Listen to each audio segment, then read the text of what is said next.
आषाढी शुद्ध एकादशी 17 जुलै रोजी होणार असून दिनांक 6 जुलै ते 21 जुलै या कालावधीत यात्रा साजरी होत आहे।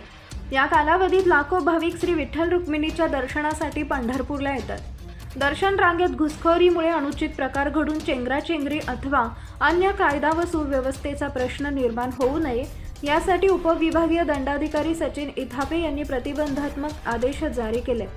आषाढी यात्री सोहळा कालावधीत लाखो भाविक श्री विठ्ठल रुक्मिणीच्या दर्शनासाठी पंढरपूरला येतात। यावेळी दर्शनासाठी अनेक तास भाविक दर्शन रांगेत उभे असतात। भाविकांना दर्शन सुकररित्या होण्यासाठी दर्शन रांगेचे व्यवस्थापन आवश्यक असून दर्शन रांगेत घुसखोरी होत असल्याच्या तक्रारी भाविकांमधून होत आहेत।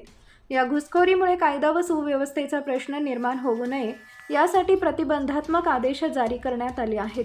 या आदेशाचा उल्लंघन झाल्यास संबंधितांवर कारवाई करण्यात येईल असं आदेशात म्हटले आहे।